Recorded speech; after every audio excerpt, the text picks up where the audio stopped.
notícias que temos do dia. Rios e córregos inundando inúmeras cidades. Milhares sem energia elétrica após terrível furacão. 3 tufões acabaram de tocar o solo ao sul da cidade. E agora? O que é isso? Eu acho que é um terremoto. Eu nunca vi tais condições climáticas antes.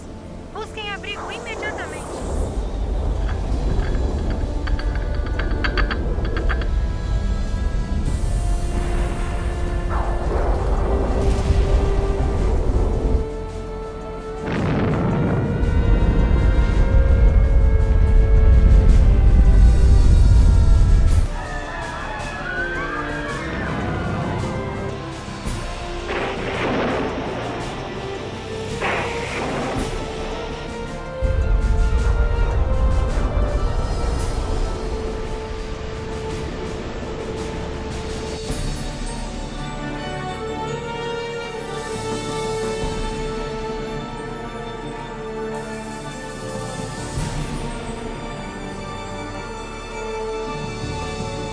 Olha, mamãe, nós todos juntos.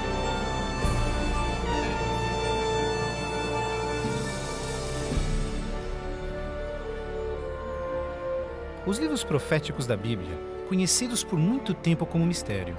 Textos históricos, números antigos, imagens simbólicas. Todos eventos apocalípticos descritos por vir em breve.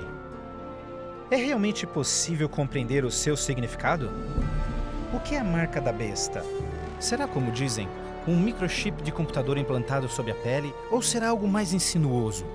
O que dizer sobre o anticristo? Este sinistro inimigo de Deus já se manifestou? Ou ainda espera nas sombras? Será um ataque terrorista que levará a Terra à tribulação final? Testemunharemos os horrores do Armagedon e as 7 últimas pragas?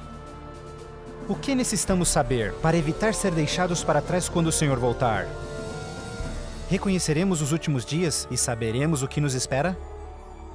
O que você está pronto a experimentar revelará o que a Bíblia realmente diz sobre o final dos tempos.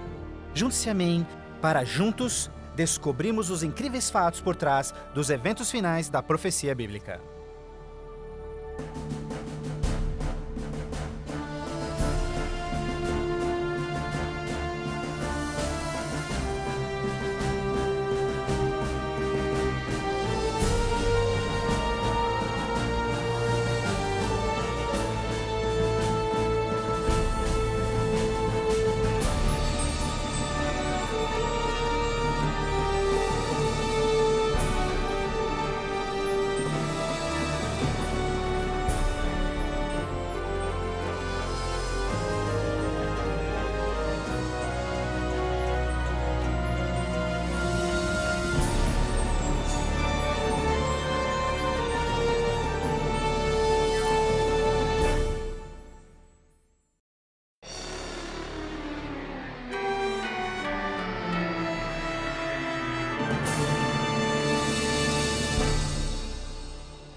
Mas você, Daniel, feche estas palavras.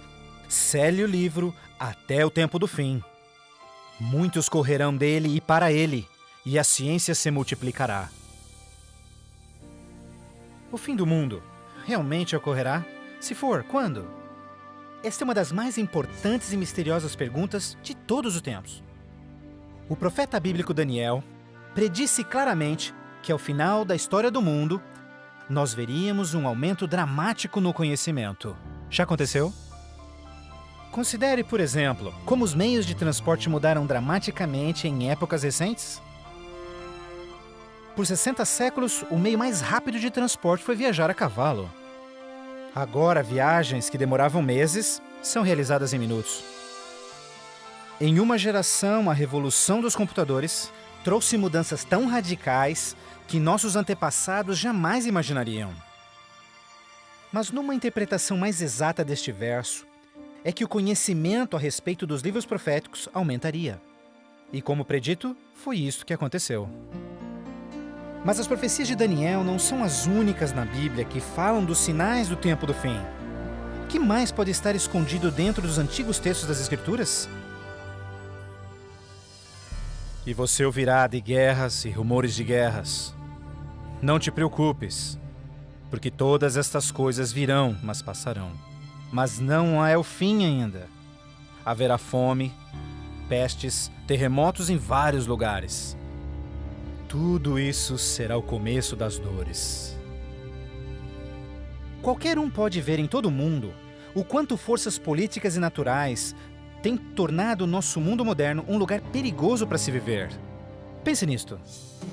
Nos últimos 100 anos, o mundo inteiro enfrentou 2 guerras mundiais, vários outros conflitos, sem mencionar o aumento de ataques terroristas. Além disso, um aumento na taxa de mortalidade em desastres naturais, incluindo terremotos, incêndios, inundações, tornados, tormentas assassinas num clima bizarro, tudo a caminho da destruição final do planeta. Incrivelmente, o apóstolo João profetizou que ao se aproximar o tempo do fim, aumentaria a habilidade do homem em destruir o planeta. Apocalipse 11, verso 18, diz que virá o tempo em que Deus destruirá aqueles que destroem a terra. Está claro que esta previsão foi vividamente cumprida. Por séculos, o homem apenas fazia suas guerras com lanças fumegantes ou seus canhões a pólvora. Hoje, possuem armas devastadoras que podem rapidamente exterminar com a vida no planeta. Fato é que Jesus profetizou que se sua vinda fosse adiada, ninguém sobreviveria. O próprio Cristo nos alertou sobre estes perigos, mas que eles seriam apenas o início do fim. Poderia o homem fazer alguma coisa que pudesse dar início ao tempo do fim? Saiba que os últimos dias serão dias difíceis. Os homens serão amantes de si mesmos, amantes do dinheiro, gananciosos, presunçosos, blasfemos, desobedientes aos pais, ingratos, profanos, sem amor, irreconciliáveis, fofoqueiros, sem domínio próprio, grosseiros, sem consideração com o bem. Ninguém que haja vivido pelas últimas décadas poderá negar a contínua e espantosa queda moral de nossa sociedade moderna. Cada geração, continuamente, abre o envelope de aceitação comportamental. Como resultado, cada uma das gerações sucessoras operam sob um padrão moral mais baixo do que o seu padrão anterior. Infelizmente, parece não haver um fim a essa trilha vergonhosa. Nos dias de Noé, a decadência moral condenou o planeta à destruição com o dilúvio. Nos dias de Ló, as perversas e depravadas Sodoma e Gomorra foram cidades consumidas com o fogo do céu. Assim como nos dias de Ló, eles comiam, bebiam, compravam, vendiam, plantavam, construíam, mas no dia em que Ló saiu da cidade, caiu fogo e enxofre do céu e consumiu a todos. Assim também será no dia em que o Filho do Homem se manifestar.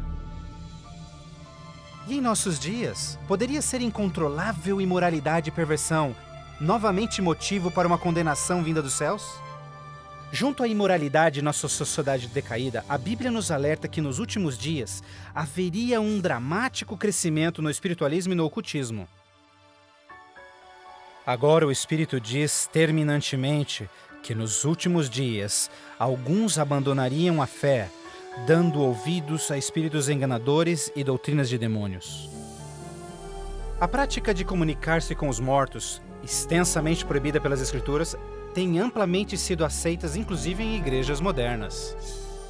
Programas de televisão e filmes apresentando os temas do arrebatamento e do ocultismo tornaram um assunto extremamente popular, especialmente entre os mais jovens.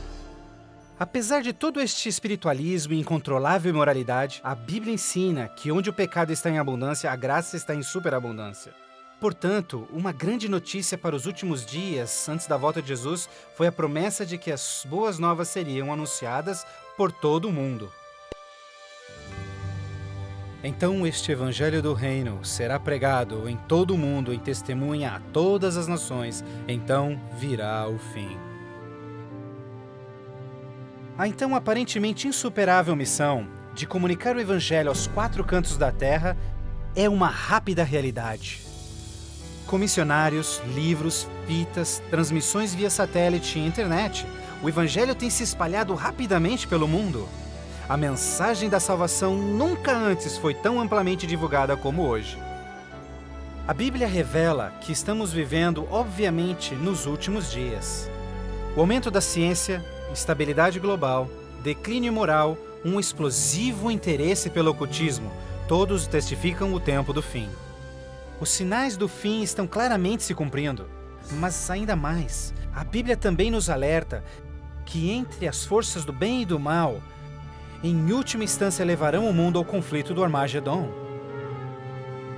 A qualquer momento, uma crise global sem explicação atingirá todo o planeta, numa crise tão devastadora que o mundo jamais viu. Haverá então grande tribulação, como jamais se viu anteriormente, nem jamais haverá. Qual será a catástrofe que dará início à crise final? E quando acontecerá? Poderia ser um devastador ato terrorista? Talvez uma crise econômica internacional? Talvez até um terremoto, um asteroide ou algum outro evento cataclísmico? Talvez um acidente químico ou uma praga biológica mortal? Talvez a combinação de alguns desses acidentes.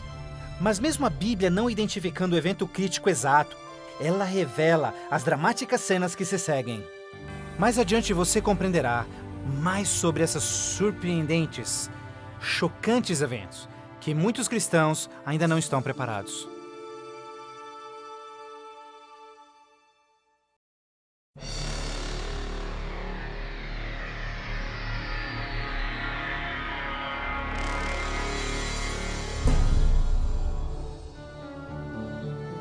Ao iniciar-se a Grande Tribulação, líderes mundiais lutam em lidar com o aumento das calamidades. Enquanto isso, verdadeiros cristãos dedicados a Deus experimentam o maravilhoso poder do Espírito Santo. Após essas coisas, eu vi outro anjo que vinha do céu, e a terra estava iluminada por sua glória. Este grande poder que iluminava o povo de Deus é o próprio Santo Espírito. Em santa confidência, eles testificam de Deus, intervindo pelas igrejas e também chamando os perdidos para Cristo. Eles permanecem firmes na palavra do Senhor e exortam todos ao arrependimento e obedecerem os mandamentos de Deus. Numa atmosfera de reavivamento, agita-se a terra. O Santo Espírito compele ministros e membros de igrejas a juntos trabalharem intensamente pelo Salvador. Ao se manifestar o trabalho do Santo Espírito, realizações de ocultismo também se intensificarão. Demônios caídos aparecerão a muitos, disfarçados de queridos seus que já morreram, ou personagens bíblicos do passado. Eles falam de paz e esperança, porém apresentam doutrinas contendo erros perigosos e sutis. Sobre estes a Bíblia nos alerta, porque estes são espíritos do mal, realizando milagres. Como você pode imaginar, estas manifestações supernaturais influenciarão muitos e são poucos os que estão preparados a se opor. A esta altura, famílias e igrejas tornaram-se ineficazes no combate a esta crescente onda de fraqueza global. Em meio a este tumultuado ambiente político e social, as pessoas desesperadamente procuram um caminho para combater esta onda universal de imoralidade. Líderes políticos e religiosos apelam por seus constituintes, pedindo por medidas legais a restauração dos princípios de Deus e a paz na terra. Como resultado desta pressão enganosa, os governantes aprovam leis que conflitam diretamente com as leis de Deus. Mas esta não é a primeira vez que isso acontece na história. Certamente você se recorda da familiar história de Daniel capítulo 3. Quando o rei de Babilônia, Nabucodonosor, ordenou a todos no seu reino que se curvassem e adorassem aquela enorme estátua de ouro que ele construíra. Entretanto, 3 jovens hebreus sabiam que essa ordem estava diretamente em contradição com o segundo mandamento sobre idolatria. Determinados em serem fiéis a Deus, recusaram adorar a estátua. O rei ordena furioso que sejam lançados na fornalha ardente, mas Deus miraculosamente interveio e salvou suas vidas. Depois, a história de Daniel na cova dos leões. Você se recorda do rei da Pérsia criando uma lei que proibia todos de adorarem qualquer deus, senão ele, por 30 dias? Mas Daniel sabia que obedecer esta lei seria uma violação do primeiro mandamento de Deus. Destemidamente, Daniel segue sua vida, orando diariamente a Deus, mesmo colocando sua vida em risco. Os inimigos de Daniel rapidamente denunciaram ao rei, que relutantemente teve que fazer cumprir-se a lei, lançando-o na cova dos leões. Mas novamente, Deus intervém com seu poder e miraculosamente poupa a vida de Daniel.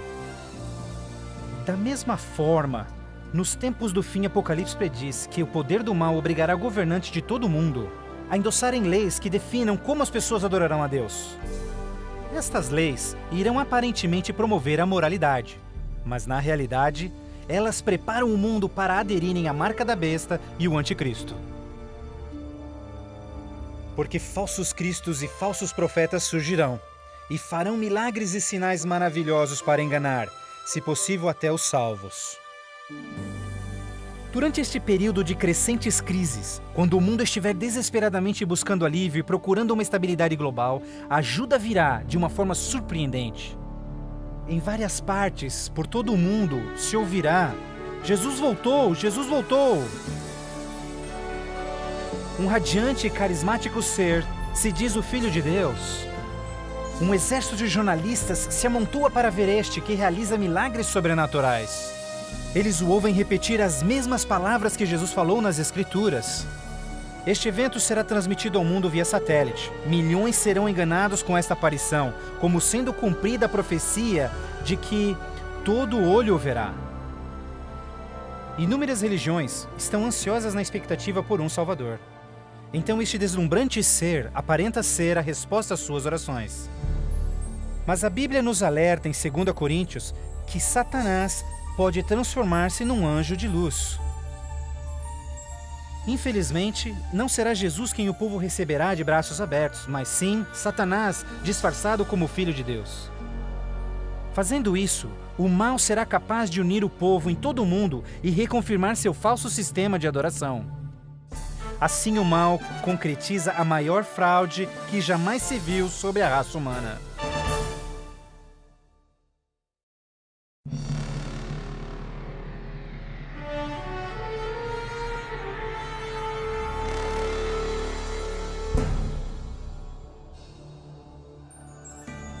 A fraude satânica prova ser uma poderosa e motivadora força para o mundo. Muitos dos líderes espirituais aceitam este grande impostor, bem como o falso sistema de adoração que ele propõe. Com a intensificação das calamidades, líderes religiosos creem que o tempo não mais pode ser desperdiçado em convencer o mundo a aderir às doutrinas desse Messias contraventor. Aqui está a paciência dos santos. Aqui estão aqueles que guardam os mandamentos de Deus e a fé de Jesus. Nem todos serão enganados. Poucos serão aqueles que entenderão que a Bíblia havia alertado sobre esse incrível enganador, e eles sabem que o objetivo deste falso Messias é desviar o povo dos mandamentos de Deus. Mas essa não é a primeira vez que Satanás se apresenta como anjo de luz. Quando Jesus foi tentado no deserto, Satanás apareceu a ele disfarçado como glorioso mensageiro de Deus. Mas o inimigo de Deus se revelou quando tentou a Jesus em desobedecer a palavra de Deus. Portanto, mais uma vez, usando a mesma tática, o mal tenta enganar o mundo a desobedecer a lei de Deus. Ninguém pode servir a dois senhores, pois odiará um e amará o outro, ou será leal a um e desprezará ao outro. O mundo chegou a um momento decisivo em sua história. O falso Cristo e o conflito global estão dividindo o mundo em dois grupos distintos: aqueles que seguem a Bíblia e aqueles que seguem a besta. Ansiedade enche o coração do povo, e religião é o tópico supremo de todas as mentes. Entrevistas no rádio e TV, bem como nas cortes em debates, os verdadeiros seguidores de Deus serão levados diante os líderes mundiais. Ali apresentarão poderosas e eloquentes razões bíblicas para sua oposição, onde o falso sistema de adoração foi apresentado ao mundo. Os mandamentos de Deus e o que constitui a verdadeira adoração estarão ao centro de cada discussão. Movidos pelo poder do Santo Espírito, compelidos pelo argumento bíblico dos servos de Deus, milhares em todo o mundo converter-se-ão desde suas igrejas sem vida e se posicionarão junto aos impopulares, mas verdadeiros seguidores de Jesus. O que nos resta? Devemos obedecer a Deus ou ao homem?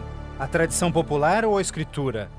Dividindo assim o mundo inteiro em dois grupos. De um lado, aqueles que receberam o selo de Deus, e do outro lado, aqueles que receberam o sinal da besta. Aquele que é injusto, siga sendo injusto. Aquele que é sujo, que siga sendo sujo. Aquele que é justo, que siga sendo justo. E aquele que é santo, que siga sendo santo. Este texto de Apocalipse antecede o próximo evento em que todo homem, mulher e criança fará sua final decisão a favor ou contra Cristo. Ao lado de Deus estão aqueles que em fé observaram sua palavra, mesmo diante oposição. No outro lado, aqueles que escolheram a religião de tradições humanas. Assim como as portas da Arca de Noé fecharam-se instantes antes do dilúvio, a porta da graça será finalmente fechada para o mundo e a graça de Deus não estará mais disponível para os perdidos. A segunda vinda de Cristo é iminente, mas primeiro, o mundo terá de atravessar as mais devastadoras pragas que jamais sobrevieram sobre a humanidade. Ouvi então uma voz vinda do templo dizendo aos 7 anjos: Vai e derrama sobre os povos as 7 taças da ira de Deus. O primeiro foi e derramou a sua taça sobre os povos, e se viu uma ferida feia e dolorosa nos homens que tinham o sinal da besta e que adoravam a sua imagem. A esperança começa a ser massacrada quando as 7 pragas do Apocalipse 16 começam a cair no mundo numa sucessão rápida de eventos. Estes serão os mais horríveis flagelos jamais vistos pelo homem. A primeira praga será extremamente dolorosa e provocará desmaios e agonizante sofrimento aos perdidos. Mais 6 devastadoras pragas rapidamente virão. O mar e os rios se tornarão em sangue. O sol terá tal força que provocará queimaduras com sua intensidade. De tal forma, praga após praga virão. O terror reinará, tornando o mundo inteiro prisioneiros do pânico. Durante este período, alguns dos salvos encontrarão abrigo em locais isolados e remotos, onde serão protegidos e mantidos por anjos do Senhor. Outros, lançados em prisões, embora aparentemente abandonados pelo homem, não foram esquecidos por Deus. Os fiéis de Deus estarão protegidos das pragas, da mesma forma como os filhos de Israel foram preservados durante as pragas que caíram no Egito. Neste momento, os salvos passam por um momento de angústia em suas almas. O principal pensamento em suas mentes: estamos em paz com Deus? Finalmente, encontram paz em suas consciências confiando nas promessas de Deus. Assim sendo, o dragão irou-se com a mulher e foi ao seu encontro para guerrear com os demais filhos dela, aqueles que guardam os mandamentos de Deus e têm o testemunho de Jesus Cristo. Persuadidos pelo falso Cristo, os miseráveis perdidos têm como única esperança para alívio das devastadoras pragas a eliminação daqueles que se opõem a eles. Então a decisão é tomada para caçar e exterminar em apenas um dia o povo de Deus que teimosamente apegou-se às Escrituras. Assim sendo, o campo de batalha espiritual tem aqueles que seguem as tradições humanas e adoram a besta, contra aqueles que amam a Jesus e obedecem os seus mandamentos. Esta é a batalha final do Armagedon, o mundo perverso que chegou finalmente ao limite da paciência de Deus. E finalmente o momento em que Deus entra em cena para resgatar os seus filhos fiéis.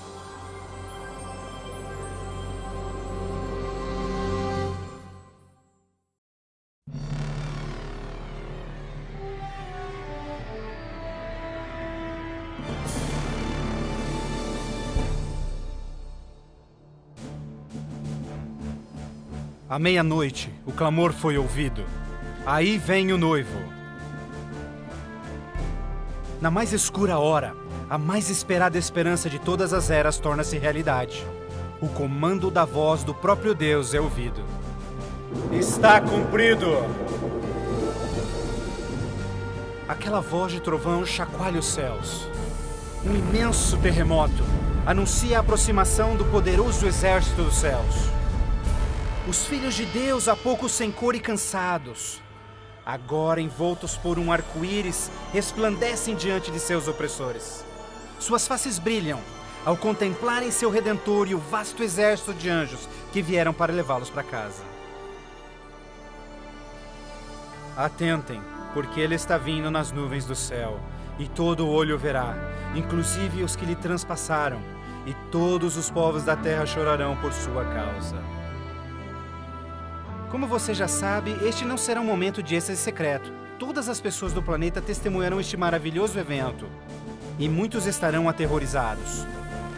Os ímpios fugirão desesperadamente para rochas e cavernas, tentando em vão esconder-se do santo rei que se aproxima. E como Jesus prometeu, os homens maus responsáveis por seu julgamento e crucifixão serão ressuscitados para presenciarem seu retorno nas nuvens do céu.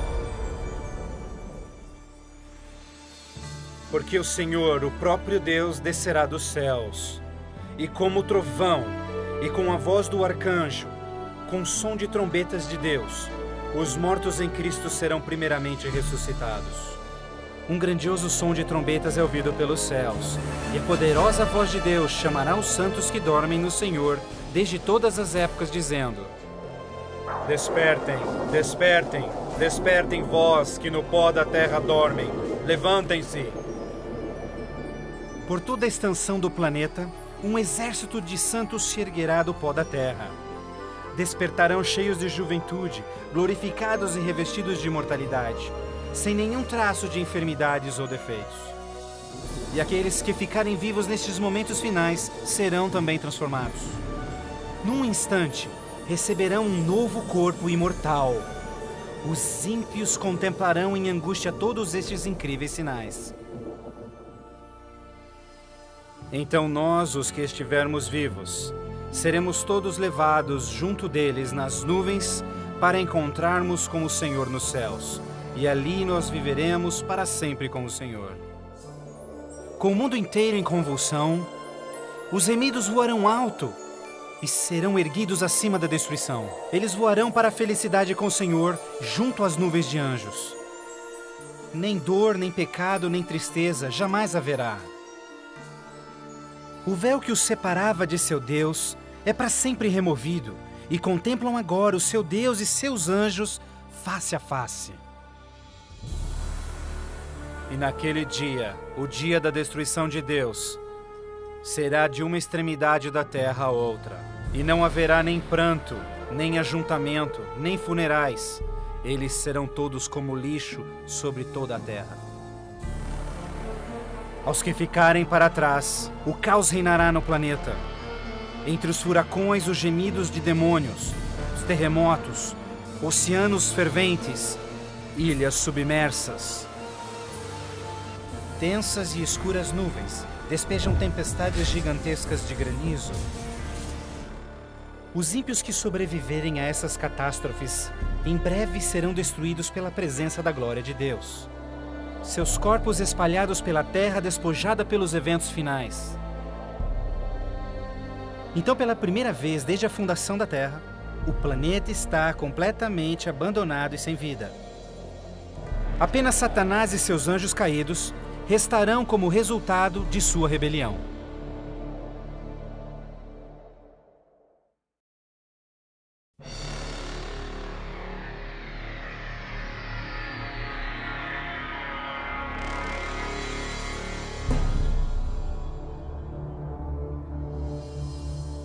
Então vi um anjo que descia dos céus, que tinha consigo as chaves do abismo e uma grande corrente em suas mãos. Ele acorrentou ali Satanás por 1000 anos. Confinados no mundo que ele arruinou, Satanás e seus anjos ali estarão por 1000 anos. Prisioneiros na escuridão, num planeta vazio e abandonado, só com seus demônios, Satanás apenas poderá esperar e ponderar no dia de sua punição.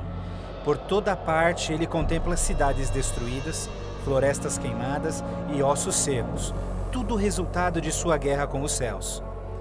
Confinado num vasto abismo, solitário, sem ninguém para tentar ou manipular, ele se torna absolutamente miserável.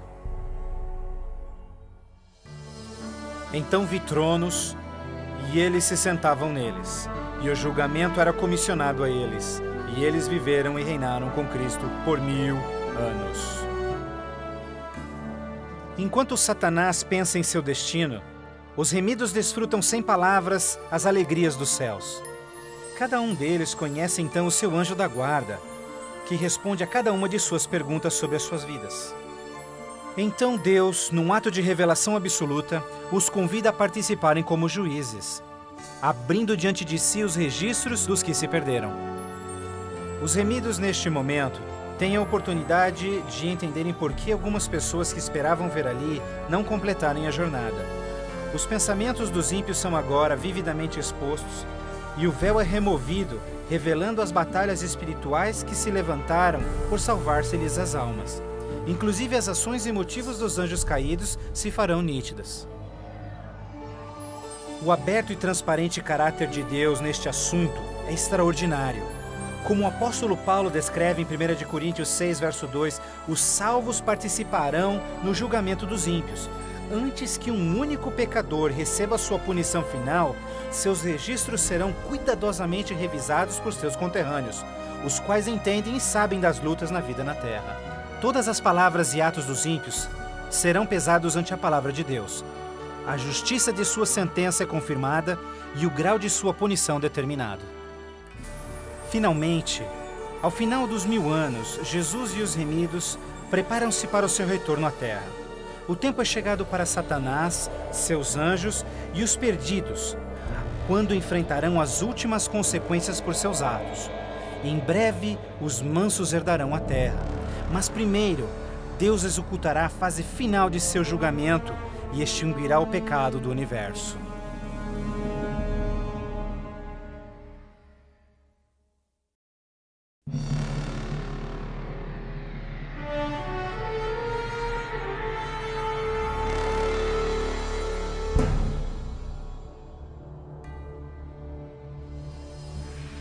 Então eu, João, vi a cidade santa, a Nova Jerusalém, descendo dos céus desde a presença de Deus, vestida como uma noiva, adornada para o seu esposo.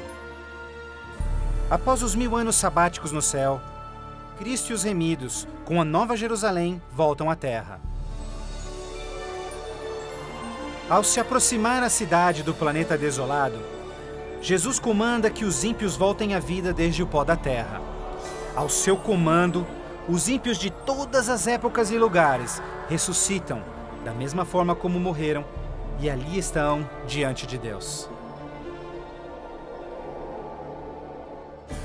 Ao Jesus descer, seus pés tocam o Monte das Oliveiras. Um tremendo terremoto abre o monte, transformando numa grande planície. Então, a Nova Jerusalém, a grande cidade de Deus, desce dos céus e descansa sua estrutura sobre a planície preparada por Deus. Agora, quando os 1000 anos terminarem, Satanás será solto de sua prisão, e então irá atrás de enganar as nações, a fim de uni-los para guerrear. Incrivelmente, Satanás consegue iludir seus seguidores mais uma vez e arregimenta-os para capturar a cidade celestial pela força. Generais e homens de guerra de todos os tempos, juntos unem suas habilidades para prepararem-se para o que eles imaginam ser a batalha monumental. Por este ato, os ímpios revelarão que seus corações não se converteram. Se fosse possível, eles destruiriam a Deus e seu trono e tomariam a cidade santa pela força. Pouco percebem eles que essa guerra fútil já estava perdida mesmo antes de começar. O juízo final chegou. Então eu vi os mortos, grandes e pequenos, todos diante de Deus. Livros eram abertos, e os mortos eram julgados, de acordo com seus atos. Subitamente, no alto acima da cidade, o Senhor aparece em seu glorioso trono. Todos os frágeis planos de guerra dos ímpios são imediatamente eliminados. Ao contemplarem a face de Deus, os ímpios dolorosamente tornam-se cientes de cada um de seus pecados. Lembram-se de cada momento em que silenciaram suas consciências, cada vez em que negaram os chamados do Santo Espírito. Muitos foram enterrados juntamente com os seus segredos pecaminosos, querendo ter com sucesso escondido todos os seus assassinatos e crimes. Vergonhosamente experimentam em primeira mão as palavras de Jesus ditas em Lucas, pois não há nada coberto que não será revelado, nada escondido que não se fará saber. Ao se apresentar diante deles vividamente o panorama de suas vidas, cada ímpio entende completamente que por sua própria livre escolha rejeitaram a salvação.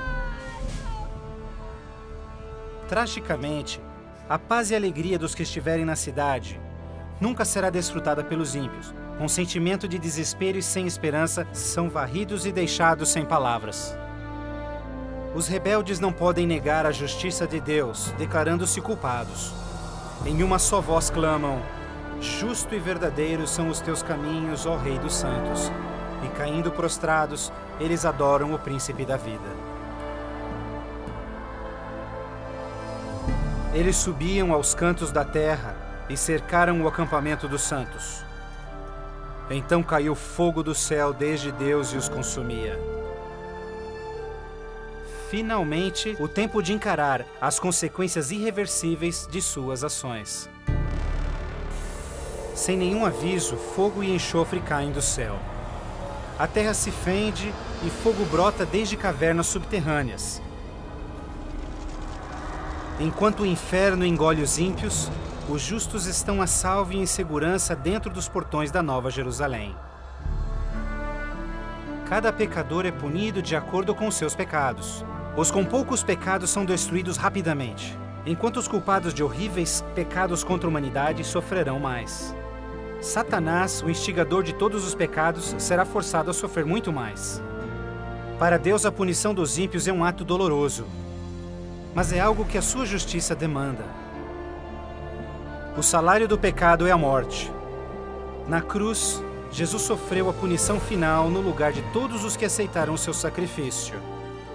Mas, tragicamente, os perdidos rejeitaram este presente e terão de pagar o preço por seus próprios pecados. Certamente o dia virá, queimando como fornalha. Todos os orgulhosos e todos os fracos serão consumidos. Você esmagará os ímpios, pois serão como cinzas debaixo dos seus pés. Ao se esfriarem as cinzas da destruição, os habitantes de todo o universo erguem suas vozes em louvor a Deus, pois o reino de terror de Satanás foi banido para sempre. Assim, com a paz no cosmos eternamente garantida, Deus agora dedica sua atenção à criação de um novo céu e uma nova terra.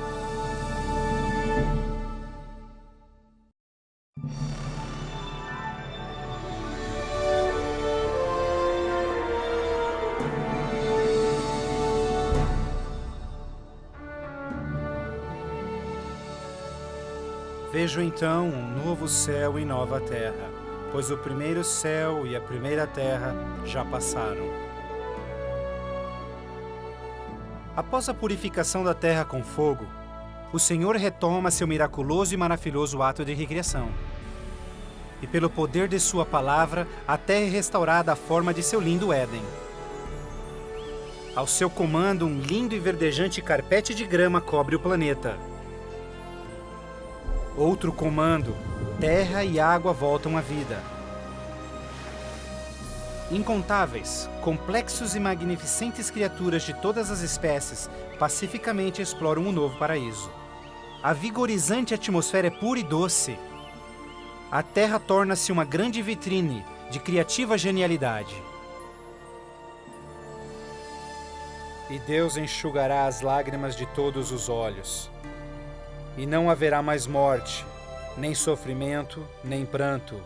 Não haverá mais morte, pois as primeiras coisas são passadas. A segurança do universo está garantida. Com a Nova Jerusalém como sua capital, todas as criaturas regozijam-se no amor do domínio de Deus. Aqueles que foram resgatados da destruição eterna compartilham uma especial união com seu Criador, o que nenhum outro ser celestial poderia apreciar. Embora pecado e pecador foram para sempre destruídos, um traço desta grande rebelião ainda permanece. O que aconteceu com essas mãos? Estas são as marcas nas mãos, nos pés e no lado de Jesus.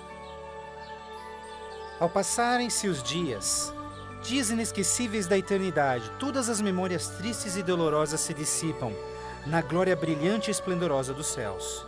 Não mais atrelados a uma vida passageira, os imortais filhos de Deus são agora livres para alcançarem suas mais amplas ambições. Com ilimitada capacidade de absorver mais e mais conhecimento, revigoram as suas mentes. Sem barreiras, seus limites não mais os prendem à terra. Os remidos são agora livres para explorarem as maravilhosas obras de Deus em todo o universo. O céu é um lugar de perfeita paz e harmonia, onde o amor por Deus e pelos outros preenche todos os corações. A Bíblia promete que este reino pode ser seu eterno lar. Jesus deu-se em sacrifício na cruz para oferecer-te perdão e vitória sobre o pecado. Mais que qualquer coisa, Jesus quer que você viva com Ele neste novo lar. Se bem que Ele desesperadamente quer te salvar, Ele não pode forçá-lo em aceitar este presente. Você deve aceitá-lo por si mesmo. Por que não aceitá-lo hoje? Peça-lhe agora e Ele entrará em seu coração.